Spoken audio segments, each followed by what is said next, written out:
Alright, we should be live. Microphone looks good. Picking up the creaky chair that I'm sitting in. Alright, we're back. We're working on Omo, Queen of Vesuva, and we're doing this relatively early in the day because my brother goes into work super early today. So I want to make sure I got at least one building Omo stream in before I decide if I'm throwing any more gems into the abyss or if we're just going to play Final Fantasy VII Rebirth until the event goes away. I don't think I'm going to do regular Modern Horizons 3 this weekend with the direct event sitting there, but I also don't think playing in the direct event is in my best interest. Um, I knew I was going to try it, like I was going to take a few stabs at it for content, but it is not a good idea. Even if you're good at Magic, if you're not very good at Magic, it's probably not the best idea. Um,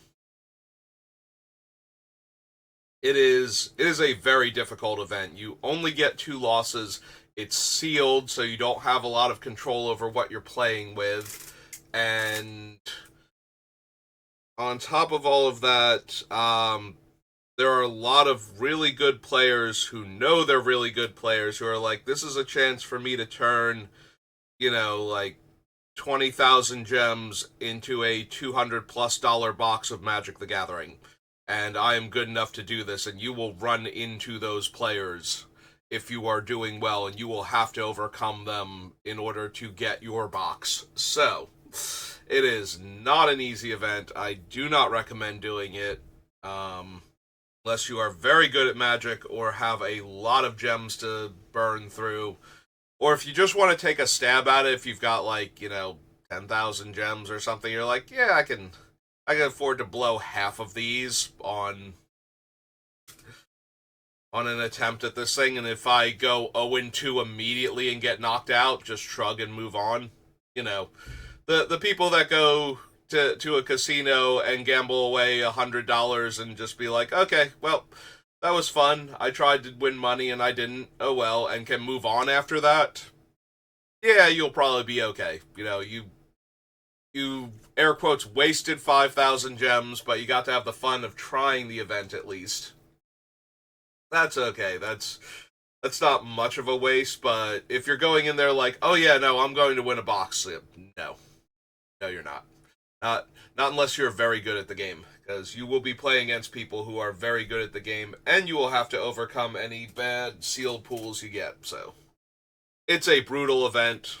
Um, I did 3 tries. One of the tries is about half an hour, and most of that half an hour is the deck construction. Like, it's not good. uh, I think my best pool was my first one, and I get a comment on the video because I posted it. Because the whole point of me doing is that I'm a content creator, even if I'm not you know making money off of it or anything. That is the thing that I'm trying to do. So I posted it last night, and this morning I wake up and there's one comment, and the comment is just, "Damn." It's like, yeah, no, this is a brutal event. Like, you don't go into this one and just go, yeah, no, I'm just gonna totally roll everybody and win a box, and it's only gonna cost me like a quarter or an eighth of what the box costs. I forget what the actual math was. Anyway, enough about the direct event. Let's start working on Omo. So I always, not always, 99% of the time consider Arcane Signet. So down to the Brawl section real quick. And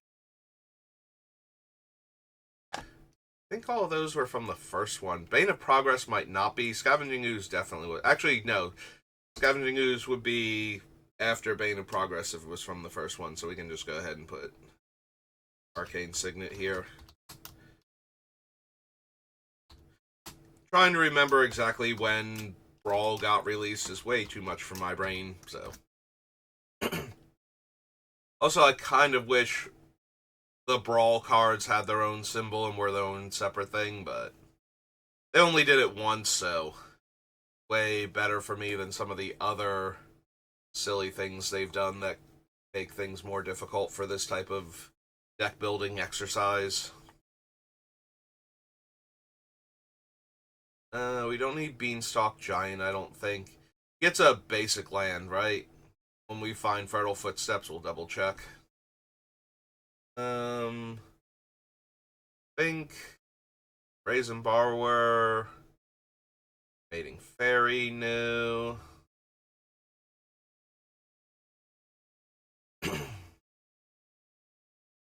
So Castle Garenbrig lets me convert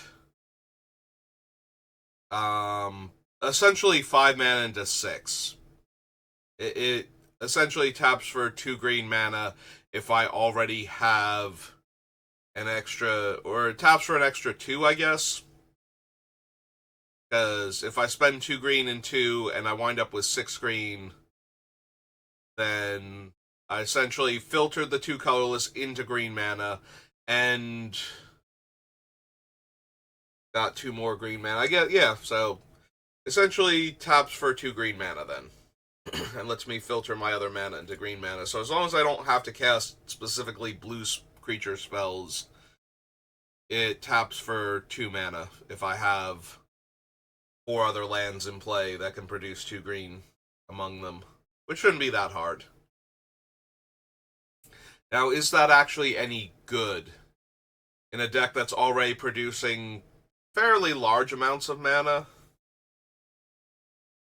Also of note, unlike the other ones, if I were to untap this, I cannot use 4 of its 6 mana to activate its ability again to get to 8 mana. So, that's another strike against it. Yeah, I don't think we actually need Garenbrig. And we almost definitely don't need Vantress. We barely have enough room for basic lands as it is. Yeah, I got stuck on Command Tower for a second. I'm like, wait a minute, we already have Command Tower. Command Tower's in our thing from the original Commander set, so you had to scroll past it in order to add Arcane Signet to the list. Don't need Innkeeper.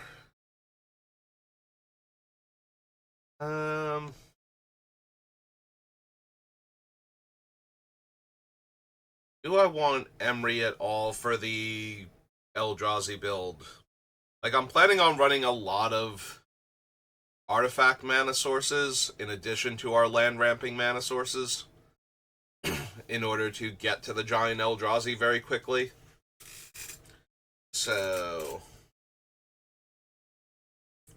but a lot of them don't sacrifice themselves. One of the biggest things about running Emery would be being able to replay Dreamstone Hedron and Hedron Archive. And I don't think we need Emery for that.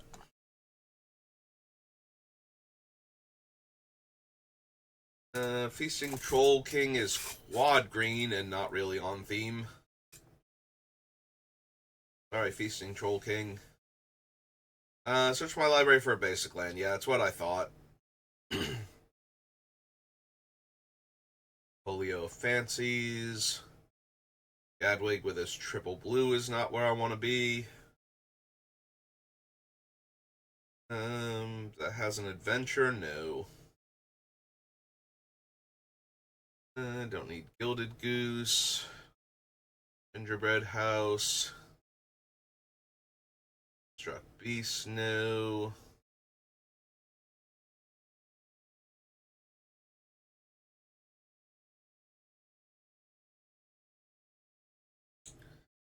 Don't need to the story.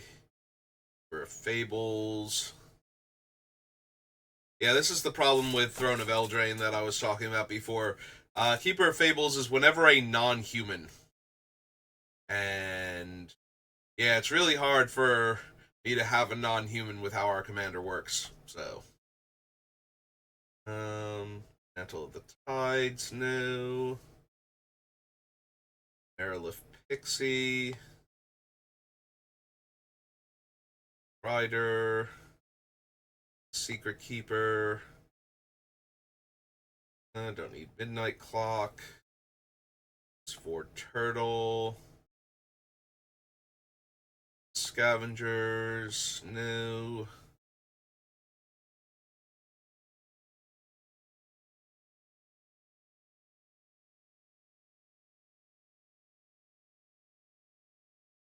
So, weirdly enough, despite not having a lot of basic islands or dual lands that count as islands, we will still probably be able to have 3 islands for this thing.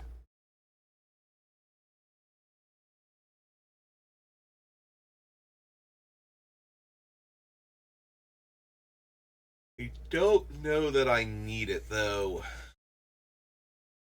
We're actually not running a ton of instants and sorceries. Our primary things are a handful of counter spells that ramp mana, and a couple of pieces of interaction because you need those.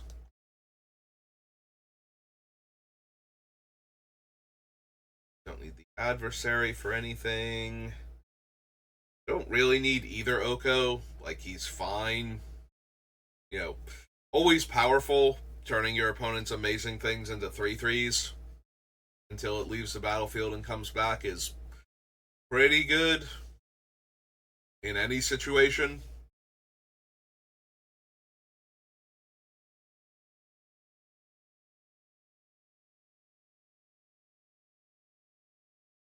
Don't need Once Upon a Time. Opt. Muscle, no. Overwhelmed Apprentice. Petty Theft. Prophet of the Peaks, no. Questing Beast. Rug. We're already going to have bigger and nastier creatures than him. Which is impressive because he's pretty big and pretty nasty for his low casting cost. Rosethorn Halberd, Run Away Together. Sage of the Falls, no. Although Sage of the Falls technically does work with our deck because a lot of them won't be human when they enter. So it kind of gets around the normal problem that this deck would have with the non-humans matter stuff. I don't Shimmer Dragon.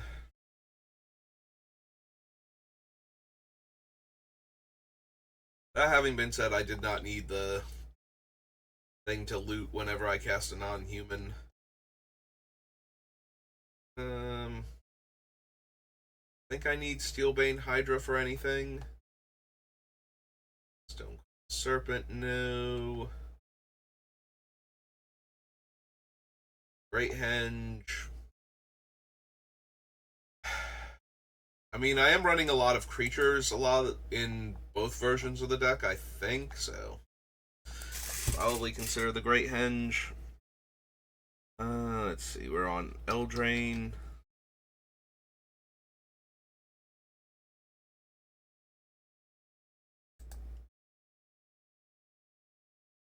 This is the Great Henge. Excuse me. And it is 6/7 green for an artifact. The biggest problem with the Great Henge in the non-Eldrazi deck is that it's harder to cast because we won't get as much of a discount early. The worst thing about it in the Eldrazi deck is that I'm throwing giant haymakers with each card that I cast. I don't know that I need a way to get more cards for casting creatures if I can only cast, one creature a turn, basically. We'll have to see. To get a better idea of what the deck's going to look like when it's done.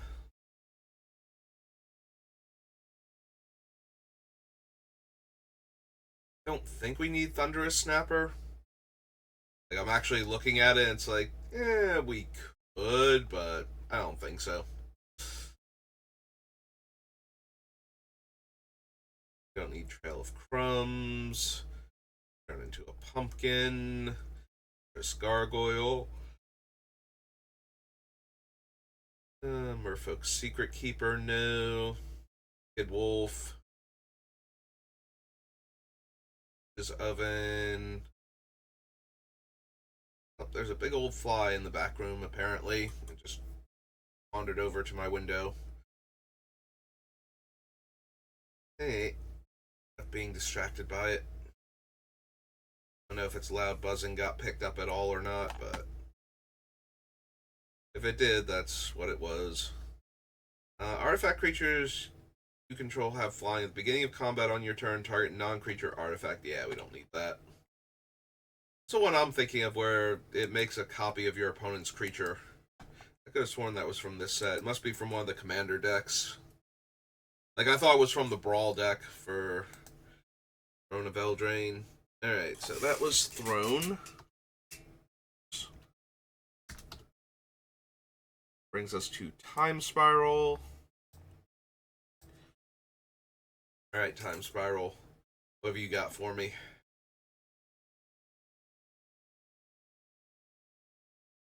Don't really need Academy Ruins. Academy Ruins is fine with cards like Dreamstone Hedron and Hedron Archive.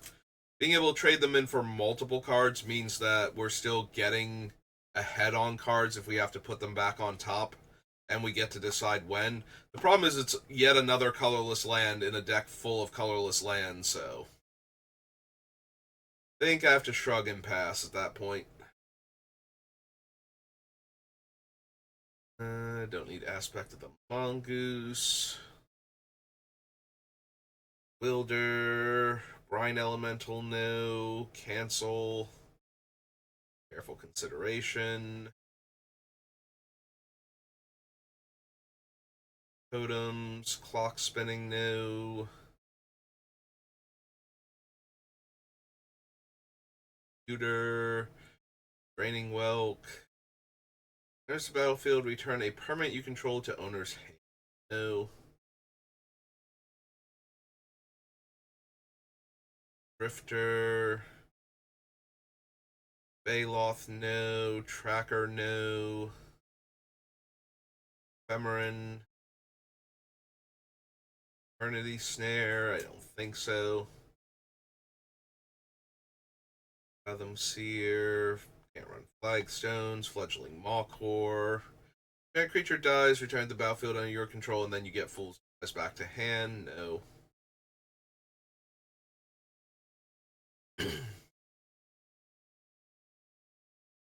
Yeah, if I was gonna run Gem Sliver, I would run Mana Weft Sliver first. So loses 2 life at the beginning of their next upkeep unless they pay 2 before that step. Green Seeker, basic land, no. Whenever another creature enters the battlefield, gets +2/+2. Creatures I control are slivers in addition to their other creature types. Yeah, they are. It's kind of the whole point of Omo. Ixodron, Time Bug, Croson Grip. Croson Grip used to be another one of those cards that was just default in my green decks, and then we've slowly gotten to the point where, no, I need stuff that can blow up multiple artifacts or cost less to do so. Like, things have... It's basically the vintage problem, where everything needs to either be more mana efficient or more versatile. A lot of the time. Yeah, I probably want the Magus of the Candelabra. We already have Candelabra on the list, so...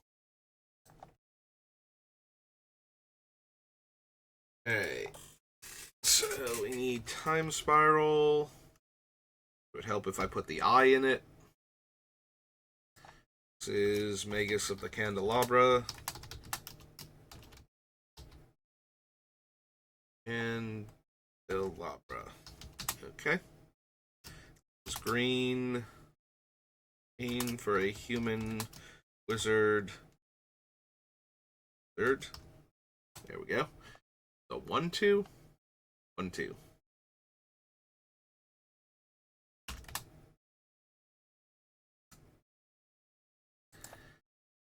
Okay. I don't need Magus of the Jar. Might have Old Rosa. Moonlace. Destroy target land, search your library for a forest card. Almost.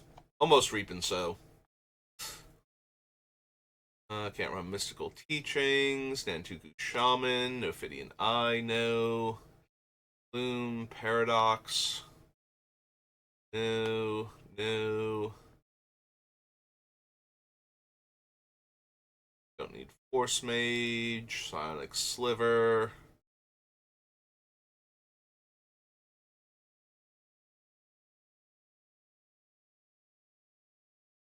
Yeah, still probably not. Tiny bit tempting because we have a lot of lords that would get our creatures out of range of their own free damage to themselves, but we need multiple in play in order for that to be true for a bunch of them, so. I don't need the Savage Thallid, Scarwood Treefolk, Reaching Sliver, no. Ranger, Search for Tomorrow. I mean, we already have my slivers can't be blocked except by slivers, and that's actually way better because this doesn't shut off my creatures blocking when they get turned into slivers, so don't need the Drakeling. Giving my slivers a reach doesn't do much. No. Other fairies get +1 toughness. Tap other creatures you. Oh no, this is other creatures with flying get +1 toughness. I'm thinking of the creature from Homelands that does the same thing with specifically fairies.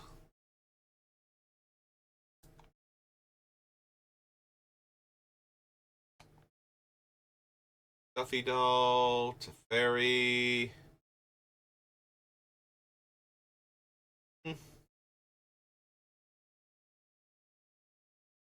I want opposition sliver for anything.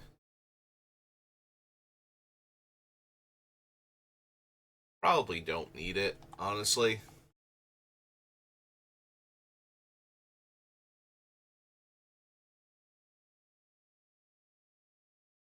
Yeah, no, Thelon, not exactly what I'm looking for. Or is this Hermit? Think twice. Sentinel, no. Trick Bind. Move a 1/1 counter, create a 1/1 colorless. As sacrifice this creature, deals 1 damage to any target. Nope.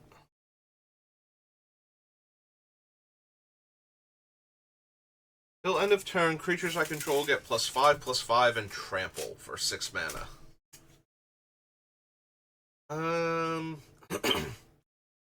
Not going that wide is the problem. Um,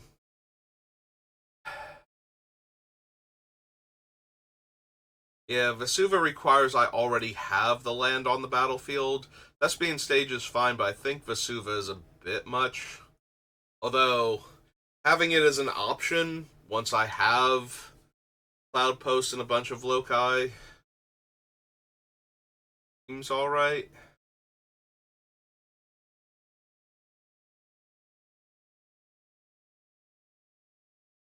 Don't really need any of these. Alright. That was Time Spiral. Time Spiral comes Torment.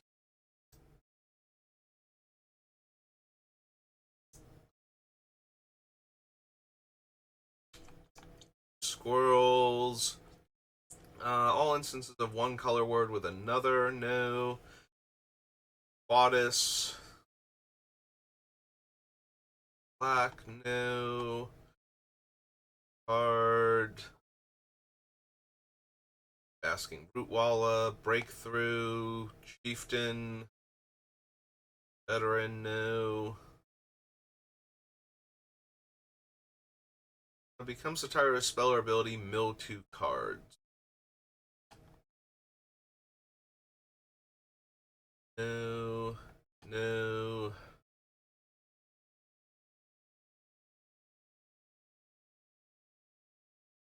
Turning Eddy, Circular Logic, Coral Net, Deep Analysis.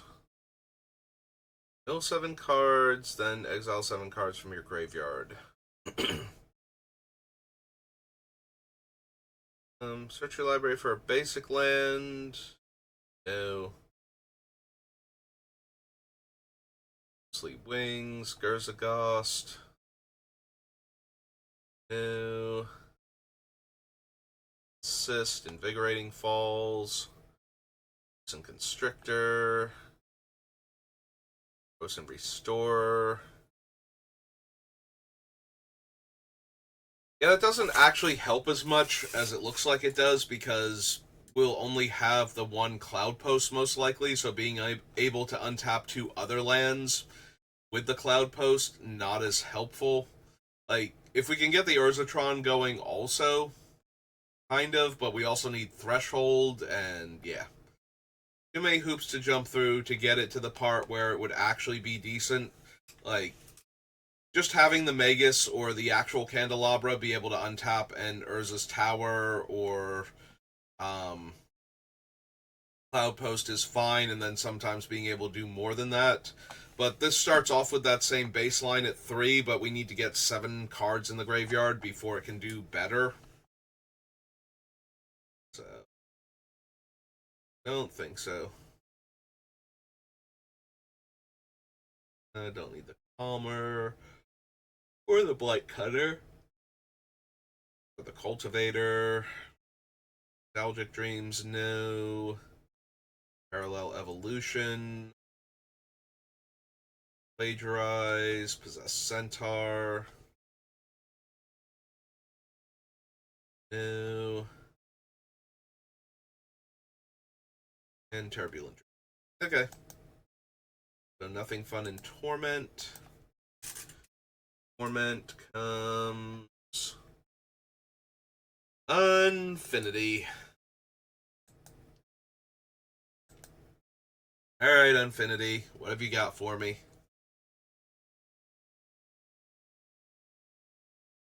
I don't think I need any of the sticker things.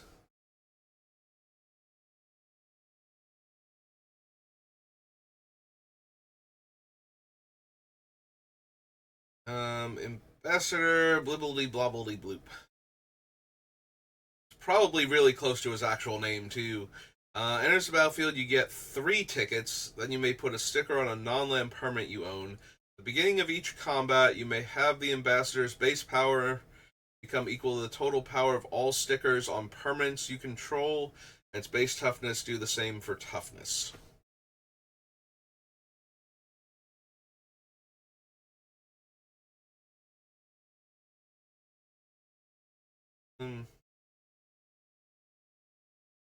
Creature afflict and flying, no. Atom Wheel Acrobats, the Ballerina, probably not.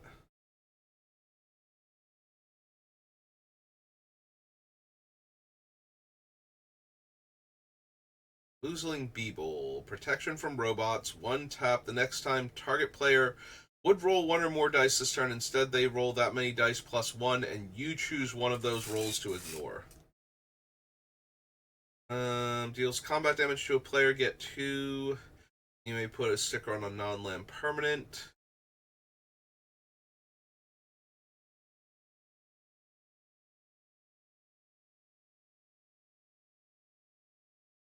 Yeah, if I actually cared about the stickers, seem to be in the right color combination to get the stickers onto things much faster.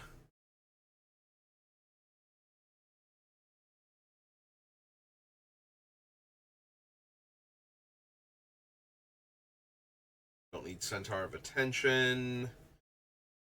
Award 2, enters the battlefield, get a ticket, put a sticker on a non-land permanent. Enters the battlefield, you get 2 tickets. Has all abilities of ability stickers on other permanents you own and cards in your graveyard. I don't need the Clown car. Traction. and performance.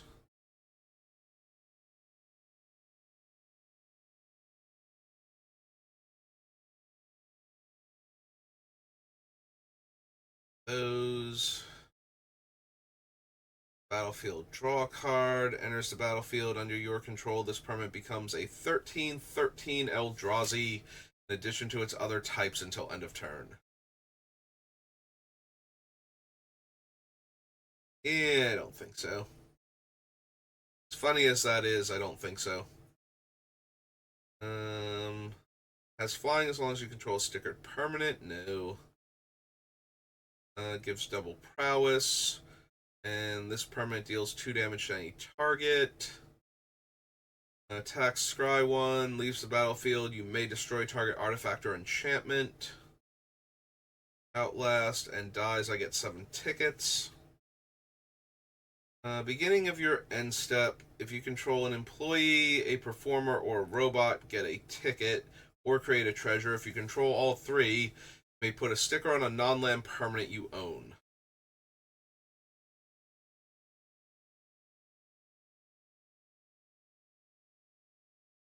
Yeah, it's not like we will have the creature types, so we can get the treasure or the ticket, but it would take so long to build up to a relevant amount of tickets to put like the good ability words or the good power and toughness modifiers onto a creature that I don't know why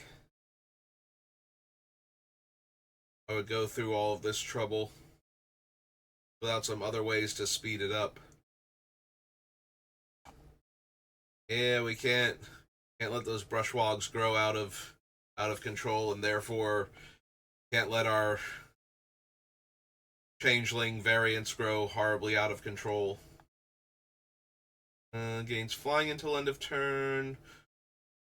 Haste. You may cast this card from your graveyard by paying 2 life in addition to its other costs. Exile this permanent. You may cast target non-land card from your graveyard this turn. Each opponent loses a life and you gain a life. Deals combat damage to a player, exile target creature you control, then return to the battlefield under its owner's control. Tap to untap another target permanent. Alright, not gonna lie, that one's a tiny bit tempting. Exchange the word, or enters the battlefield, choose two target creatures and exchange their text boxes.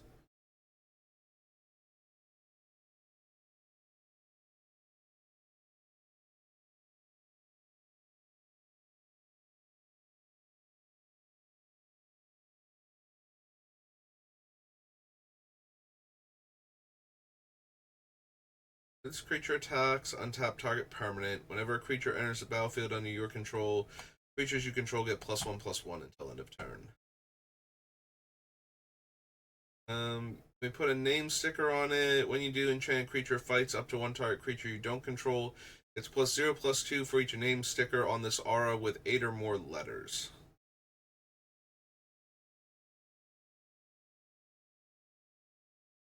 Go to its power to target creature you don't control. Nope.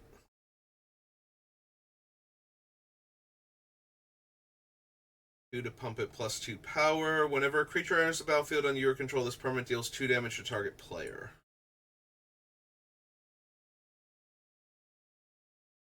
Food tokens. Leaves the battlefield. You may destroy target permanent.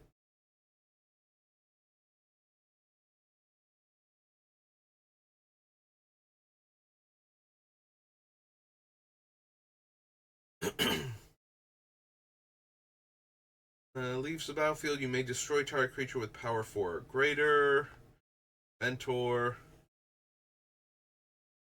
Grabby Tabby can get vigilance. Full of mirrors. Hallowed Fountain. Tap add 2 colorless. Spend to cast non-creature spells. Infect. No. Return target creature card from your graveyard to the battlefield. It gains haste. It's the haunted house, right? I don't think I need any of the attractions. The stickers are the thing I could actually do, but that one, they seem like they're way more effort than they're worth.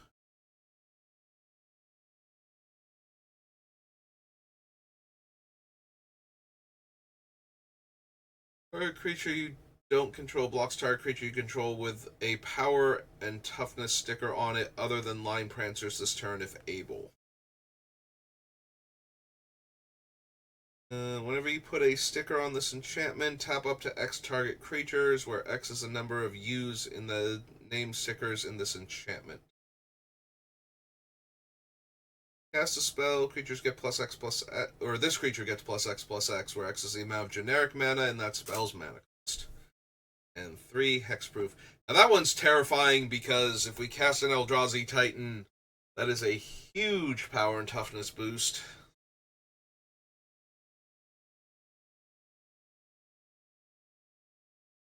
I still don't think it's worth it. There are a handful of stickers that are really good. And there's a few ways for us to just get the tickets necessary relatively easily. Like, minimum thing in the deck, but...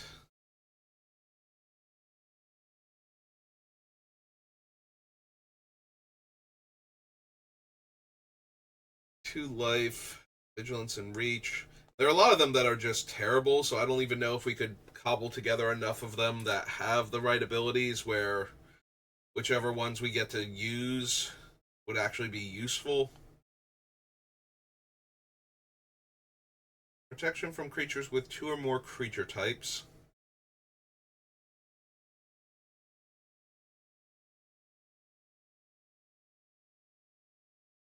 Roll 2 6-sided dice, return any number of cards with total mana value X or less from your graveyard to your hand, where X is the total of those results, and exile the dice.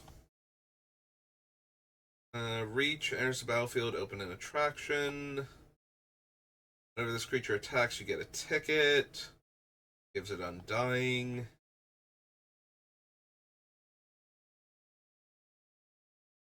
Playable Delusionary Hydra. Draw a card, then discard a card. Attacks, gain 3 life, and draw a card. 1, this creature gets +1/-1 until end of turn. When this creature dies, you may put X/1/1 counters on target creature, where X is this creature's power. Tap, get a ticket. 4 blue tap, you may put a sticker on a non-land permanent you own at sorcery speed.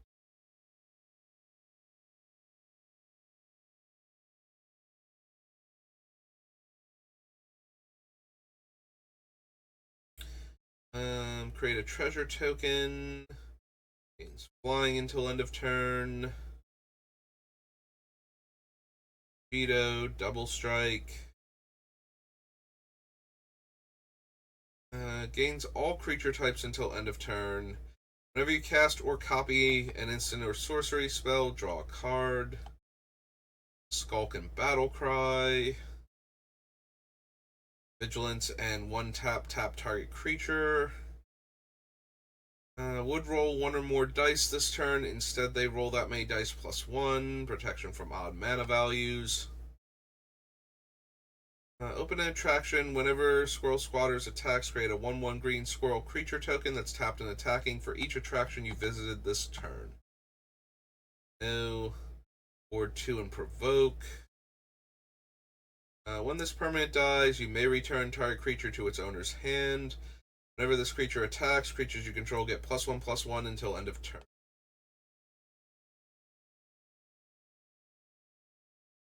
Tickets. Strength testing hammer. Tap, add 1 mana of any color. 3 tap, get a ticket. There's the battlefield, you get a ticket, then you may put a sticker. Tap, exile target card from a graveyard. Threshold gets +4/+0 and trample. Trash bins. Death Touch. Whenever this creature deals combat damage to a player, create that many 1/1 squirrel tokens. Turn target non-creature, non-land card from your graveyard to your hand. Does combat damage to a player, that player mills twice that many cards.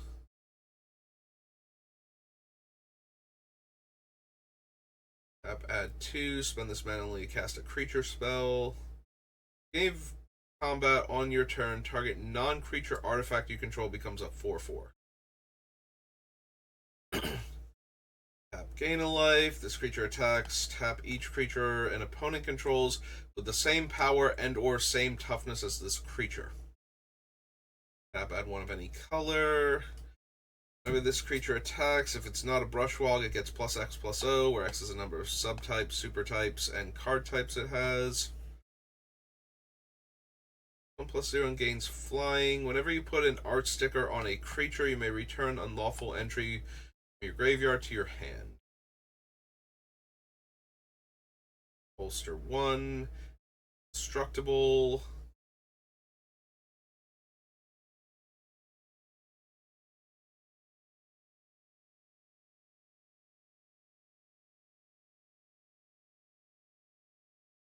By creatures with shadow.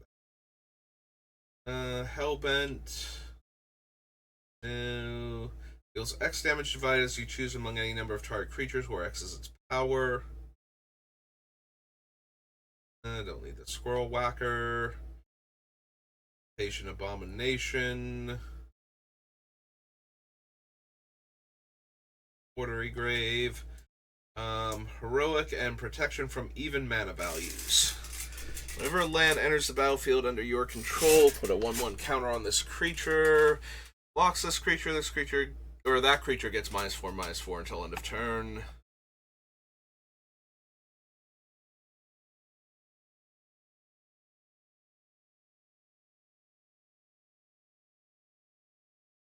When it attacks, gets a counter. Has protection from non-creature permanents as long as you control 3 or more artifacts.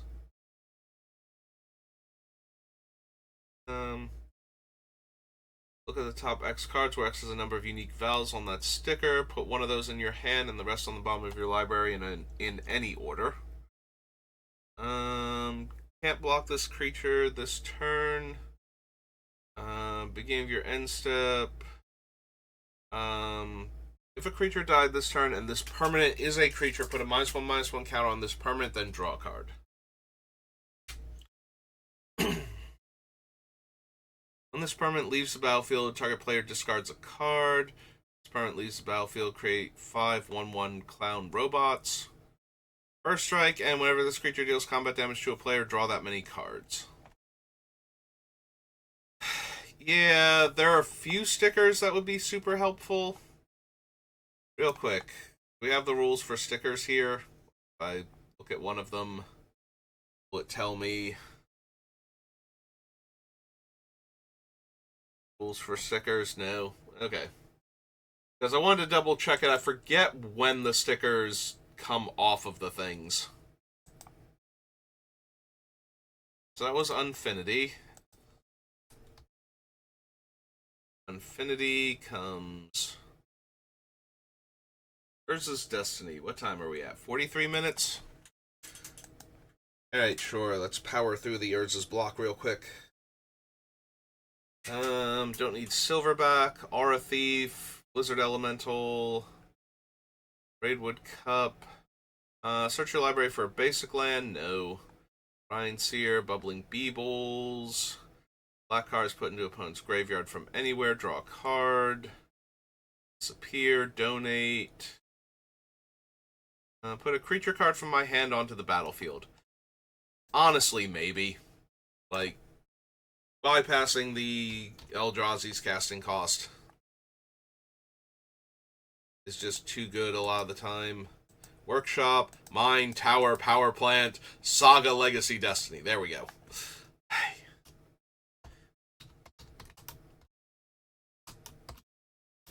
Green, Elf, Bard.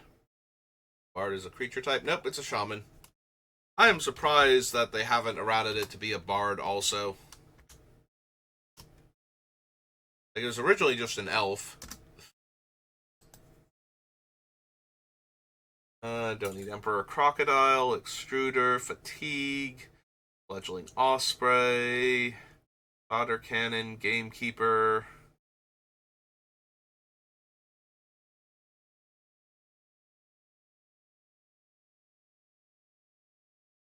Hunting Moa, Wings, St. Drake, Junk Diver, Kingfisher, Mastercore, Mental Discipline, Worker, Opposition, Pattern of Rebirth.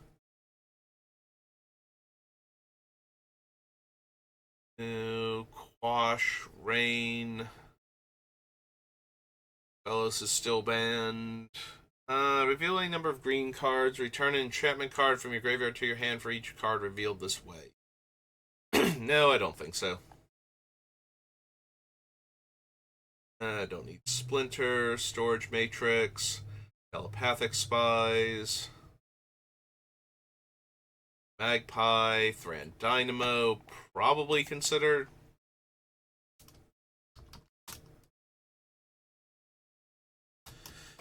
Never have too much mana ramp when you're trying to cast Eldrazi.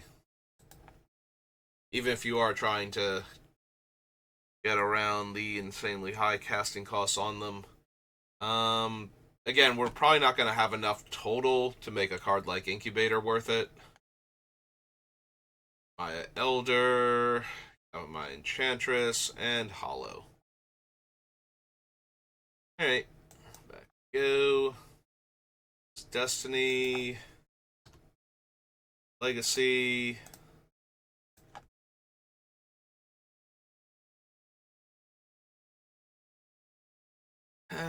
Tries to make everything attack, or it deals damage to the players that have creatures that didn't. Gets counters, draws cards. This is with enchantments. No. There's crop rotation, which I do think we want. Being able to get any land, even if I have to get rid of one of my other ones. Defense Grid, Defense of the Heart.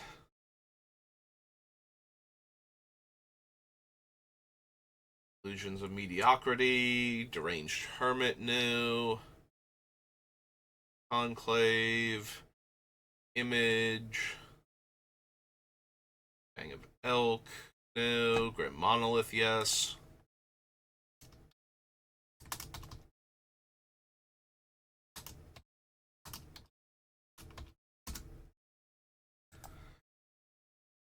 Gibbons, Intervene, Maiden, King Crab, no. Levitation, Lone Wolf, Memory Jar, Multani, his Acolyte, his Presence.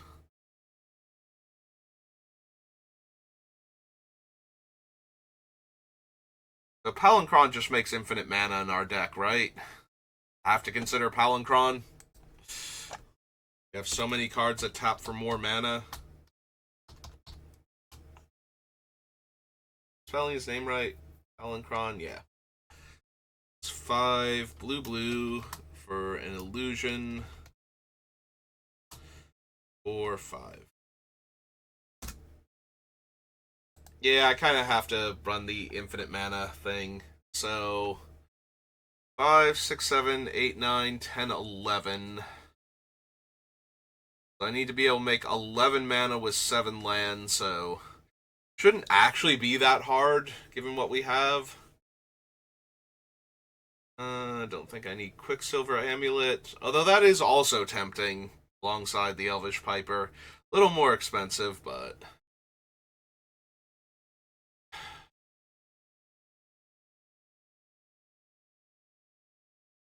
we can always come back and add it in later if I want it. I'm not even sure if I'm running the other ones yet. So much more mana intensive once it's out than the other ones were. Slow motion. Fairies. Tinker. Vigilant Drake. Walking Sponge. Seed Elf. Weathered Fairies. Maya Granger. Nope. Okay. Legacy. We'll do Saga real quick, and then done for this session.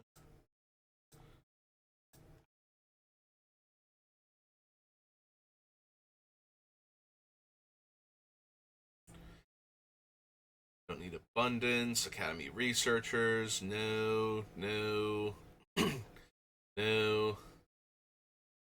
Shrug at 4 mana, untap 2 of my lands. I don't want the 3 mana ones that untap 1 of my lands. No. No to back to basics. Go away. Bothering me. Don't need Baron, Blanchwood Armor, Hippo, Carpet of Flowers. Carpet's a little bit funny with Omo, with putting the counters on my opponent's things, so that my Carpet of Flowers ramps me, but if we're at the point where I need to turn my opponent's lands into all land types in order for me to get there, I think we're at a weird spot that shouldn't come up that often. Flute, no. Hierophants, no.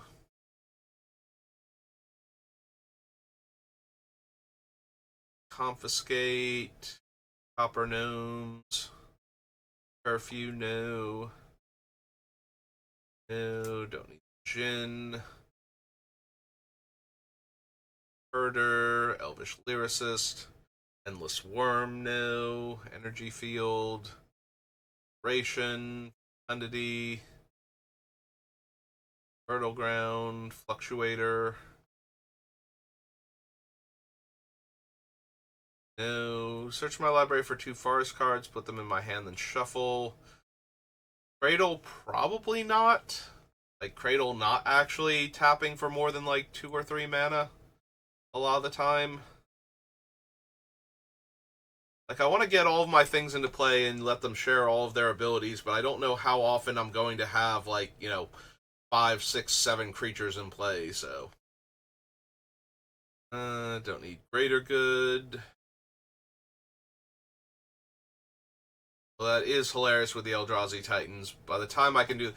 2 of them refill my hand anyway, so... Drawing, like, 10 cards and discarding 3 cards isn't really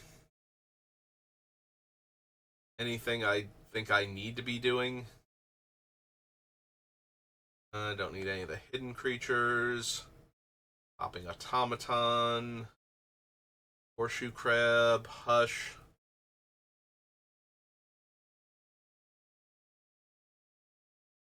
Karn. Lifeline. Random song cards.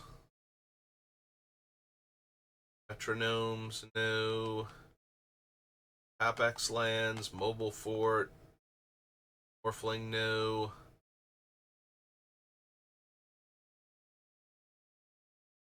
Scales or the Drake. That Drake. Okay, there are 2 Drakes that both begin with the letter P. Like, very close to each other. Processor. Bouncing Jaguar. Power Sink. Power Taint. So, Priest of Titania adds green for each elf on the battlefield. Yeah. Much like the other one that taps for mana of any color based on the number of elves in play. Sorry. Priest of Titania. I would like an elf that taps for like 3 green mana. Elf 1/1.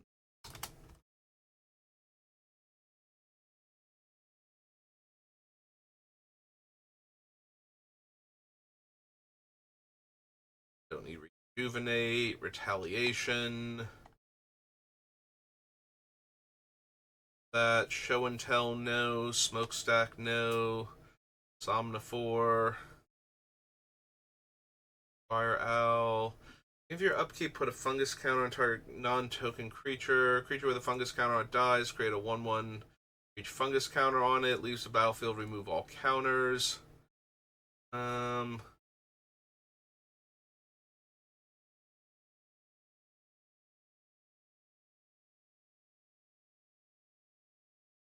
Spreading Algae. Stern Protector. Stroke of Genius. Sunder.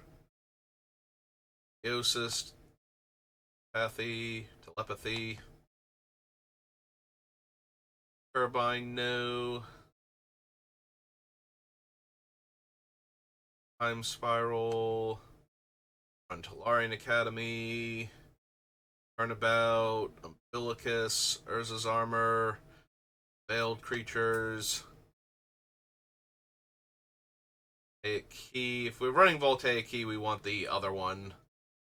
Manifold Key first. Probably only out of the various keys. Windfall, no. Wild Dogs. And Worn Power Stone.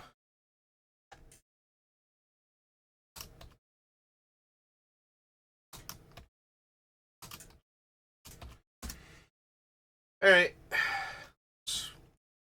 Actually add in the P. Not that it matters, it's still not going to recognize as an actual word. Alright, so that'll do it for this session. We're almost at the end, and then we get to start building two very different Omo decks. One that focuses on her ability to make creature types matter, and the other that focuses on her ability to make land types matter. But yeah, that's going to do it for me for right now, so thank you for watching, and I will see you next time. Have a good rest of your day.